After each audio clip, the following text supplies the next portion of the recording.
కాలమనే భావన సృష్టించబడకముందే జగన్నాథుడు ఉన్నాడు అని పురాణాలు చెబుతాయి. విశ్వం శూన్యంగా ఉన్న కాలంలో కూడా ఒక చైతన్యం ఉంది. అదే చైతన్యమే తరువాత జగన్నాథుడిగా భూమిపై అవతరించింది. దేవుడు ఆకాశంలో ఎక్కడో ఉండే శక్తి కాదని, మనిషి జీవితం మధ్యలో ఉండే పత్వమని చెప్పడానికి పూరీ జగన్నాథ లీల మొదలైంది. సత్యయుగంలో భూమిమీద ధర్మం సంపూర్ణంగా ఉన్న రోజుల్లో నీలగిరి అరణ్యాలు ఒక అపూర్వ శక్తితో కంపించేవి. ఆ అరణ్యాల మధ్య ఒక నీలవర్ణ కాంతి ఎప్పుడూ ప్రకాశించేది. ఆ కాంతిని చూసి భయపడేవారు కాదు, శాంతి పొందేవారు. అదే నీలమాధవుడు. అతడు విగ్రహం కాదు, కాని దేవుడే. అతడు మాట్లాడడు, కాని మనసుకు మాటలు చెప్పేవాడు. ఆ అరణ్యాల్లో నివసించే సబరులు ఆ దేవుణ్ణి తమ జీవన భాగంగా భావించేవారు. వారిలో విశ్వవసు అనే సబరరాజు నీలమాధవుని సేవలో తన జీవితాన్ని అర్పించాడు. అతని భక్తిలో ఎలాంటి ఆర్భాటం లేదు. పుష్పాలు, నైవేద్యాలు లేవు.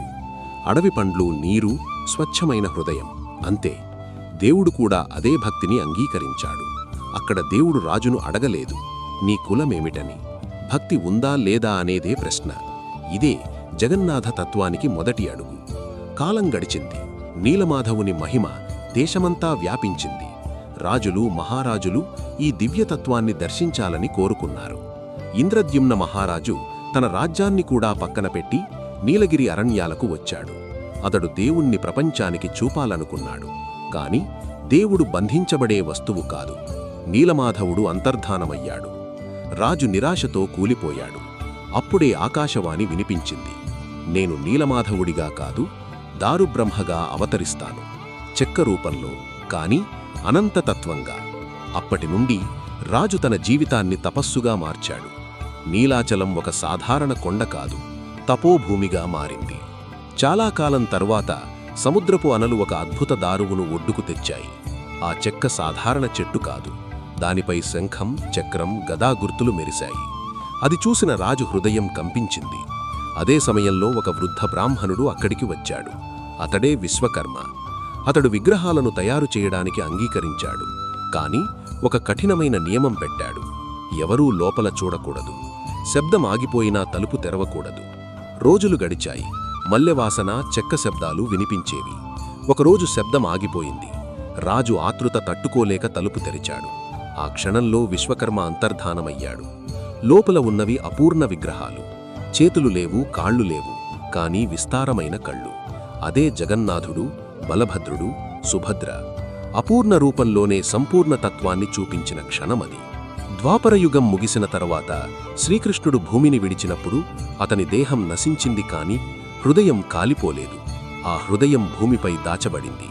కాలక్రమంలో అది నీలమాధవుడిగా, దారుబ్రహ్మగా, జగన్నాథుడిగా అవతరించింది అని పురాణాలు చెబుతాయి. అందుకే పూరీ జగన్నాథుడు కృష్ణుడే, కాని ఆయన మురళీ పట్టడు, ఆయన కిరీటం ధరించడు. ఆయన భక్తుల హృదయాల్లో నివసిస్తాడు. ఆయనకు చేతులు లేవు అంటే సహాయం చేయడం లేదని కాదు. భక్తుల చేతుల ద్వారానే ఆయన లోకాన్ని నడిపిస్తాడు. ఆయనకు కాళ్ళు లేవు అంటే కదలడం లేదని కాదు. భక్తుడి పిలుపే ఆయన ప్రయాణం. కాలం మారింది. కలియుగం ప్రవేశించింది. భక్తి తగ్గిపోయింది.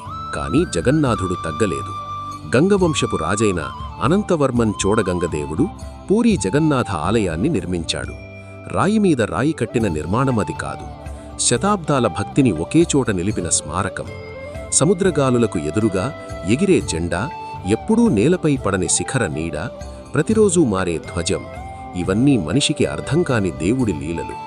పూరీ జగన్నాథ ఆలయంలో జరిగే మహాప్రసాదం ఒక అద్భుత యజ్ఞం. వేలాది మంది తింటారు. అయినా అన్నం తక్కువ కాదు. ఎలాంటి కొలతలూ లేవు, ఎలాంటి ఆధునిక పరికరాలూ లేవు. అయినా దేవుడి అనుగ్రహంతో అన్నీ సరిపోతాయి. అక్కడ కులం లేదు, వర్గం లేదు. అన్నం ముందు అందరూ సమానమే. ఇదే జగన్నాథుని సందేశం. దేవుడు మనల్ని వేరు చేయడానికి రాలేదు, కలపడానికి వచ్చాడు. సంవత్సరానికి ఒకసారి జరిగే రథయాత్రలో జగన్నాథుడు గర్భగుడిని విడిచిపెట్టి వీధిలోకి వస్తాడు. ఆ రోజు దేవుడు భక్తుడవుతాడు, రాజు కూడా సేవకుడవుతాడు.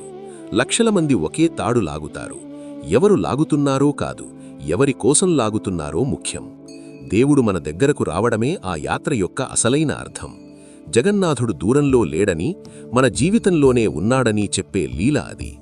పూరీ జగన్నాథ దేవాలయం ఒక మత కేంద్రం కాదు, అది ఒక జీవంత తత్వం. అక్కడ దేవుడు విగ్రహంలో కాదు, మనుషుల మధ్య నివసిస్తాడు. శతాబ్దాలు గడిచినా జగన్నాథుని కళ్ళు మూసుకుపోలేదు. ఆయన ఇంకా చూస్తూనే ఉన్నాడు, భక్తిని, ధర్మాన్ని, మానవత్వాన్ని. అందుకే జగన్నాథుడు నిన్న కూడా ఉన్నాడు, నేడూ ఉన్నాడు, రేపూ ఉంటాడు. జగన్నాథుడిగా, విశ్వానికి తండ్రిగా.